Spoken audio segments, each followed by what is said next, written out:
है S 20 EPS 5 number के लिए तो मार्क कर लीजिए। सितंबर अटेम्प्ट में ये 99.9% क्वेश्चन आएगा।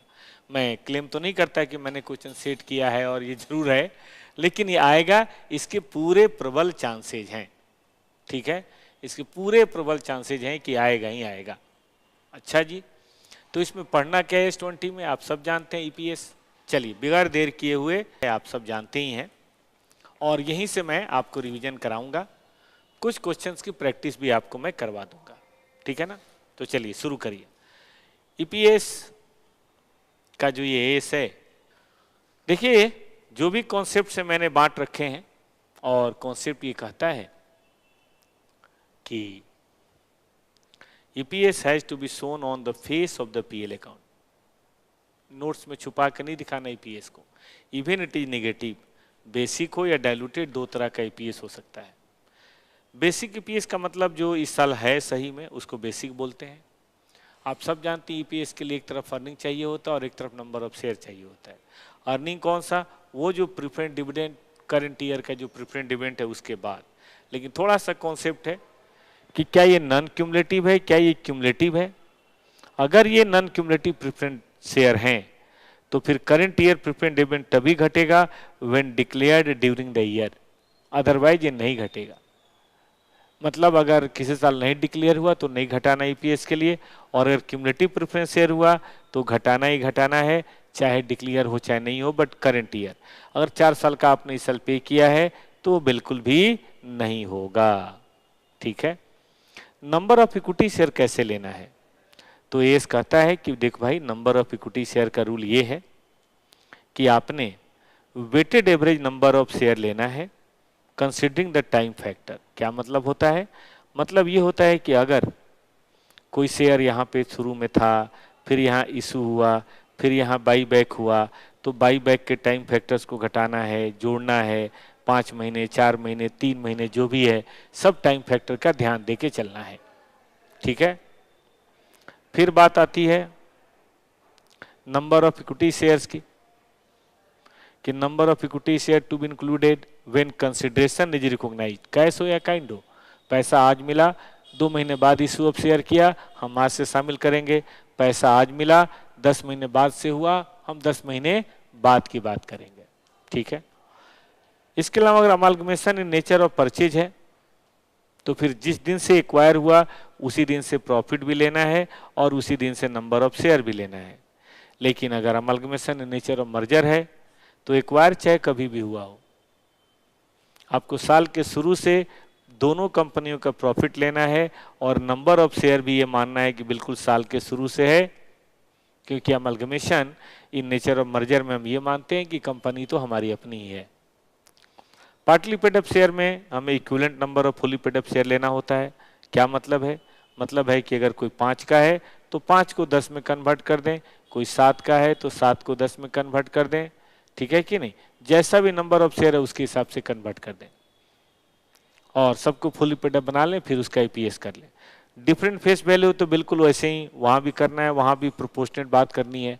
वहाँ भी इसे मान लीजिए कि 5 का है, 10 का है, तो भाई 5 वाले का 10 डबल होगा, ये 10 वाला 5 के डबल है, ऐसे भी कर सकते हैं। तो वहाँ भी आपको इक्विवेलेंट नंबर ऑफ शेयर की बात ही करनी है। इन दोनों पे हम क्वेश्चंस की बात करेंगे। चेंज विदाउट कंसिडरेशन, ये क्या है भाई चेंज विदाउट कंसिडरेशन?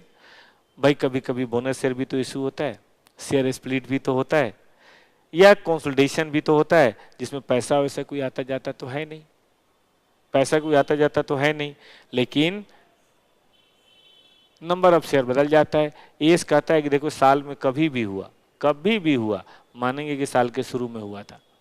अगर 1 अप्रैल से साल शुरू होता है और इशू मई में हुआ, जून में हुआ, अगस्त में हुआ, सितंबर में हुआ, तो भी हम 1 अप्रैल से ही मानेंगे, फ्रॉम द वेरी बिगिनिंग। याद रहेगा, irrespective of the actual issue date, actual issue date कुछ भी हो, मानना हमें वहीं से है। आगे बढ़िए। फॉर बेटर कंपैरिजन, अच्छी तरह से कंपैरिजन के लिए, फॉर बेटर कंपैरिजन आपको ऐसे मानना है कि भाई ये जो EPS है ना, नंबर ऑफ शेयर, ये अभी नहीं बल्कि अर्लीस्ट रिपोर्टिंग पीरियड है, यानी कि पिछले साल का भी हमें एडजस्ट करना है। जैसे 2025 का आप कर रहे हैं तो 2025 में तो शुरू में मानेंगे ही, लेकिन साथ में 2024 भी दिखाते हैं, हम मानेंगे 2024 के बिल्कुल शुरू से है, 2024 के शुरू से है, ठीक है। और रही बात राइट इशू की, तो राइट इशू के अंदर हमें देखना है कि अगर इशू एट फेयर वैल्यू पे हुआ है तो कोई बात नहीं, लेकिन अगर issue at below fair value हुआ है, इशू एट फेयर वैल्यू पे हुआ है या ज़्यादा पे हुआ है, मतलब 10 का शेयर आज मार्केट वैल्यू 30 होनी चाहिए और इशू 40 पे हो रहा है, तो हमें क्या दिक्कत है, ये तो फ्रेश इशू है। जैसे फ्रेश इशू को जब से इशू होता है तब से लेते हैं, कोई दिक्कत नहीं। लेकिन अगर फेयर वैल्यू से कम पे हुआ है, इसका मतलब इसके अंदर बोनस एलिमेंट है, और अगर बोनस एलिमेंट है तो हमें शुरू से उसे कंसीडर करना होता है। याद है बच्चों को? इसके लिए क्या करेंगे हम, इसके लिए एक स्टेप होता है। सबसे पहले थ्योरेटिकल एक्सटेंड वैल्यू निकालते हैं, क्वेश्चन अभी कराऊंगा, फिर एडजस्टमेंट फैक्टर लेते हैं और फिर एडजस्टमेंट फैक्टर को राइट इशू के प्रायर पीडब्ल्यूआई पीरियड से एडजस्ट करते हैं। तो बोनस और राइट यही दो मेन है इस सेक्शन में, बाकी डाइल्यूटेड तो पढ़ेंगे ही पढ़ेंगे, लेकिन इस सेक्शन में ये दोनों मेन है। एक एक क्वेश्चन करा दूं मैं? आइए बेटा मैं आपको एक एक क्वेश्चन करा देता हूं। ये देखो जहां तक सवाल है वेटेड एवरेज, तो ये तो आप जानते ही हैं, फिर भी मैं थोड़ा आइडिया दे देता हूं कि 1 जनवरी है ना, बिगिनिंग में 1800, फिर बाद में 31 मई को कैश के बदले इशू हुआ, फिर 1 नवंबर को बाई बैक हुआ। अगर हम रेखा चित्र बनाए तो कैसे बनेगा? 1 जनवरी 1800, 31 मई 600 और 1 नवंबर 300। ठीक है बेटा जी, तो 1800, 600 और 300, ये 3 है ना। हम क्या करेंगे, 1800 को अगले कितने महीने, 5 महीने ले सकते हैं बेटा, 5/12, फिर बढ़ गया, फिर इसको 5 महीने ले सकते हैं, 2400, देखिए 2400 ले लिया, और बाद में कम हो गया और 2 महीने की बात होगी तो 2 महीने 2100 आ गया, तो हम नंबर ऑफ शेयर को मानेंगे 2100। याद रहेगा?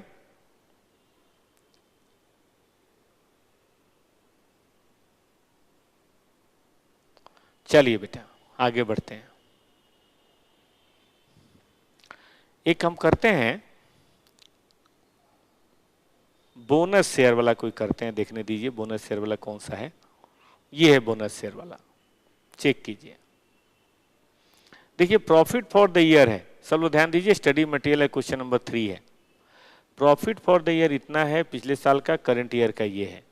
सितंबर तक इतना था, ये 20 लाख होना चाहिए, और 2 शेयर हमने इशू किया हर एक के बदले, मतलब 40 लाख और इशू किया। जानते बेटा हम क्या मानेंगे?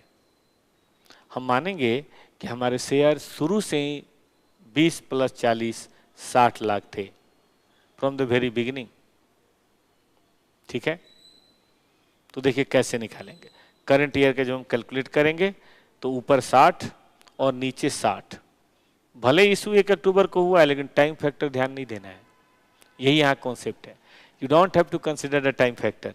तो 1 रुपये हो गया। अब हम एडजस्टेड की बात करेंगे, एडजस्टेड अर्निंग पर शेयर की बात करेंगे। देखो भाई एडजस्टेड अर्निंग पर शेयर में क्या है, ऊपर 18, अब नीचे पिछले साल तो 20 था, लेकिन हम मानेंगे 20 नहीं, ये जो बोनस शेयर है ये तो फ्रॉम द वेरी बिगिनिंग है। सोचो अगर इस साल के शुरू में ही हो गया होता, वो पिछले साल के शुरू में हो गया होता तो क्या होता भैया, ये होता।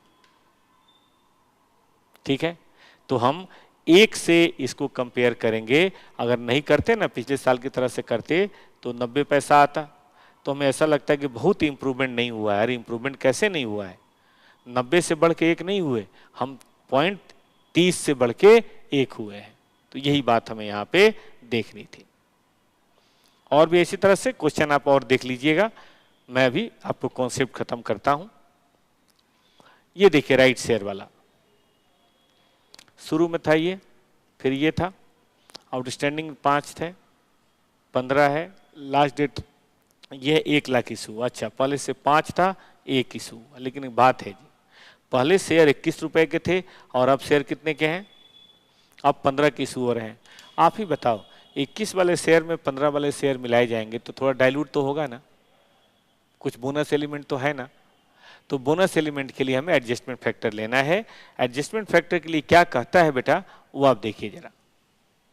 कहता है कि calculate theoretical ex right value, फिर अप्लाई एडजस्टमेंट फैक्टर, मतलब कैलकुलेट एडजस्टमेंट फैक्टर और apply adjustment factor in the period prior to right issue. कितना बढ़िया से लिखा हुआ है कॉन्सेप्ट। सबसे पहले थ्योरेटिकल एक्स राइट वैल्यू निकालिए, फिर एडजस्टेड फैक्टर की बात कीजिए, फिर apply in the period prior to right issue price. ठीक है, चलेगा। आइए बेटा, फिर हम इसको एक क्वेश्चन से थ्रू करते हैं। यही आपका क्वेश्चन है, आप देख लीजिए। सबसे पहले थ्योरेटिकल कैसे निकालेंगे। थ्योरेटिकल निकालने का तरीका होता है कि fair value of share immediately before क्या था और गुने नंबर ऑफ शेयर, और बाद में इशू प्राइस इनटू और राइट इशू कितना था वो देख लीजिए, डिवाइडेड बाय पहले शेयर क्या था, बाद में क्या इशू हुआ। तो देखो 5 लाख शेयर थे 21 वाले और 1 लाख शेयर किए हमने 15 वाले, टोटल 6000 शेयर हुए। तो एवरेज ना तो 15 आएगा ना 21 आएगा, बल्कि एवरेज कितना आएगा, एवरेज 20 आएगा। तो एडजस्टमेंट फैक्टर कैसे निकलेगा, ये तो फर्स्ट पार्ट हो गई। अब एडजस्टमेंट फैक्टर निकलेगा राइट शेयर के पहले क्या वैल्यू थी, राइट शेयर के बाद क्या वैल्यू है। यही बात यहाँ पे कही गई है ना कि आपको एडजस्टमेंट फैक्टर निकालना है। आपने निकाल लिया और इस तरह से करके आया 1.05। इसका मतलब इसमें 5% बोनस है। अब देखो पिछले साल का जो कैलकुलेशन हुआ होगा तो उसमें तो खैर कोई दिक्कत नहीं, ओरिजिनली तो वही होगा। लेकिन राइट शेयर के बाद जब होगा तो राइट शेयर से पहले वाले पीरियड में अप्लाई करना है, तो रीस्टेटेड बेटा हम एडजस्टमेंट फैक्टर के बाद ही करेंगे। ध्यान दीजिएगा सब लोग, ये इंपॉर्टेंट बात है। और किसी से पूछिए ना कि S20 में कहाँ दिक्कत होती है, कोई बताएगा बोनस, राइट और डाइल्यूटेड। और किसी को दिक्कत होती है, बोनस आपने देख लिया, राइट में आपको बता ही रहा हूं, ऐसे ही हम डाइल्यूटेड कर लेंगे। और आगे बढ़िए। अब हमें क्या करना है, बाद वाले पीरियड में ध्यान दें। बाद वाले पीरियड के लिए देखिए, बाद में टाइम फैक्टर का ध्यान देंगे, पहले टाइम फैक्टर का ध्यान देंगे लेकिन एडजस्टमेंट फैक्टर के साथ। यानी कि राइट के पहले वाले में टाइम फैक्टर भी लेना है, एडजस्टमेंट फैक्टर भी लेना है, बाद वाले में केवल टाइम फैक्टर लेना है। आ गया। अब नंबर ऑफ शेयर हमें पता है और वैल्यू हमें पता है, प्रॉफिट या हमारा इस साल का EPS कर सकते हैं। आइए लास्ट पॉइंट हम लोग देखते हैं, डाइल्यूटेड। देखिए ये फास्ट ट्रैक रिवीजन है, इसका मेन मकसद है सारी चीजें आपके सामने एक बार और ला देना। डाइल्यूटेड EPS क्या मतलब है भाई, it is calculated when existing potential shares are there. कि भाई शेयर अभी नहीं है लेकिन पोटेंशियल हैं, होने वाले हैं, जैसे कि कन्वर्टेबल डिबेंचर, जैसे कि ESOP, जैसे कि कन्वर्टेबल प्रेफरेंस शेयर, जैसे कन्वर्टेबल लोन। इन सब की क्या खूबी है, ये हैं तो नहीं लेकिन आगे होने वाले हैं। तो देखिए इसका कैलकुलेशन कैसे होगा। प्रूडेंस कॉन्सेप्ट कहता है कि फ्यूचर के एक्सपेक्टेड लॉसेस को हमें बता देना चाहिए। तो देखो इसके कैलकुलेशन का तरीका बेटा जी क्या है, आपको अर्निंग फॉर बेसिक EPS लेना है और weighted average share for basic EPS लेना है। जितनी भी सेविंग इन इंटरेस्ट का है वो जोड़ देना है और पोटेंशियल शेयर्स को ऐड कर देना है। सेविंग इन इंटरेस्ट को जोड़ देना है और पोटेंशियल शेयर्स को ऐड कर देना है। सेविंग इंटरेस्ट कैसे होगा, डिवेंचर अगर कन्वर्ट होगा तो इंटरेस्ट थोड़ा देना पड़ेगा, बट भैया टैक्स भी तो बचेगा। अगर इंटरेस्ट नहीं देना पड़ेगा तो टैक्स बचेगा। तो इंटरेस्ट जा रहा है उसे जोड़ दीजिए, टैक्स बच रहा है उसे घटा दीजिए, तो इसको बोलते हैं नेट। फॉर एग्जांपल आपका 5 लाख बेटा मान लो इंटरेस्ट जाता था, अब नहीं जाएगा, तो 30% टैक्स तो जाएगा ना, तो नेट बचत कितनी होगी, 70% होगी। तो हम 350 ऊपर जोड़ेंगे जो सेविंग हो रही है और नीचे क्या जोड़ेंगे, कितने पोटेंशियल शेयर, मतलब वो डिवेंचर या प्रेफरेंस शेयर कन्वर्ट होके कितने में आ रहे हैं, इसको जोड़ दीजिए, आपका डाइल्यूटेड EPS हो गया। और कुछ ज़्यादा टेंशन लेने की जरूरत नहीं है। लेकिन थोड़ा सा कॉन्सेप्ट है, 12 नंबर कॉन्सेप्ट कि डेट ऑफ कन्वर्जन क्या माना जाए। देखो अगर पोटेंशियल शेयर इस साल इशू हुए हैं तो जाहिर है इसी साल का उनको इंटरेस्ट दिया होगा, प्रॉफिट यहीं बढ़ा है, कैपिटल यहीं बढ़ा है। इस साल इशू हुआ है तो जहां इशू हुआ है वहां से लेना है। और अगर ऑलरेडी इशूड हो गया है इन द प्रीवियस ईयर तो फ्रॉम द बिगनिंग लेना है। तो फिर आपको शुरू से लेना है, फ्रॉम द वेरी बिगिनिंग। ठीक है, अगर ऑलरेडी इशूड है तो फ्रॉम द वेरी बिगिनिंग आपको इसको लेना है। ठीक है बेटा जी, याद रहेगा बच्चों को? चलिए फिर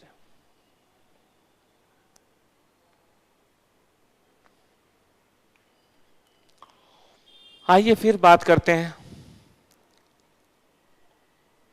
ईसॉप ऑप्शन भी देख लीजिए।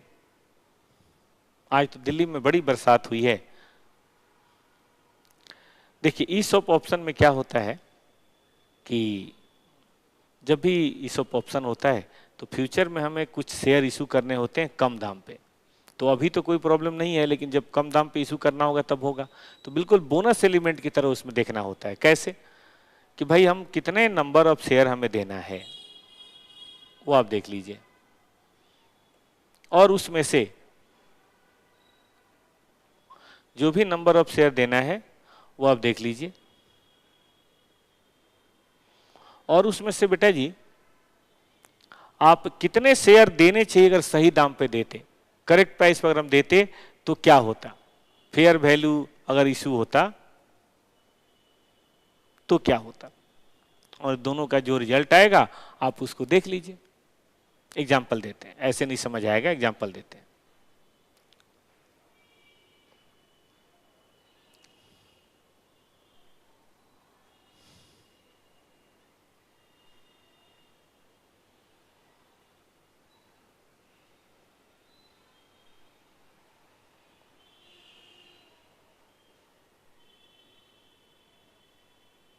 यहां है बेटा, देखिए 12 लाख रुपए का नेट प्रॉफिट है, ये है आपका वेटेड एवरेज। तो बेसिक कोई मेरे से बोले तो बेसिक तो 1 मिनट में निकल गया 2.4 पर शेयर बेसिक ईपीएस। मेन बात ये है कि फेयर वैल्यू ये है, नंबर ऑफ ऑप्शन ये है, और एक्साइज प्राइस ये है। तो सोचिए हम कितने नंबर ऑफ शेयर इशू करने वाले हैं, 1 लाख। लेकिन अगर फेयर वैल्यू पे देते हम तो फिर नंबर ऑफ शेयर क्या होता, 1 लाख गुने 15/20, तो मेरे ख्याल 75 होता। तो हम बताइए एक्स्ट्रा कितना दे रहे हैं, how much extra we are paying. हम एक्स्ट्रा बेटा कितना पे कर रहे हैं बताओ, 25,000। तो एक्स्ट्रा जो 25,000 दे रहे हैं इसको हमें ध्यान देना है। एक्स्ट्रा 25,000 दे रहे हैं ना, इसको आपको ध्यान देने की जरूरत है। कर सकते हैं बेटा, पॉसिबल है?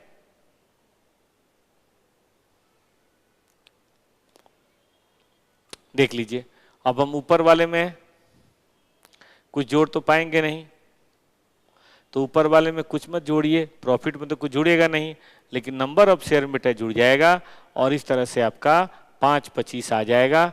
और डाइल्यूटेड ईपीएस आपका ये रहा। मैं ठीक से लिख देता हूँ, देखिए ठीक से मैं कैसे लिख देता हूँ। 5 लाख 12 लाख की अर्निंग थी। इस शॉप में अभी कोई कमाई तो होनी नहीं है, कोई बचत हो नहीं रही, कोई पैसे दे नहीं रहे, और नीचे आपका 5 लाख शेयर था, 25,000 बोनस और आ गया, तो ये आ गया 2.29। इस तरह से आपको डाइल्यूटेड ईपीएस की बात करनी है। उम्मीद करते हैं कि ये 20 मिनट की क्लास जो हम लोगों ने फर्स्ट ट्रैक के रूप में किया है आपके फायदे की चीज रही होगी। पढ़ के देखिए, इसके बाद आप AS20 का रिवीजन कीजिए, और मुझे कमेंट में जरूर बताइएगा कि अब और कौन सा AS का रिवीजन आप करना चाहते हैं।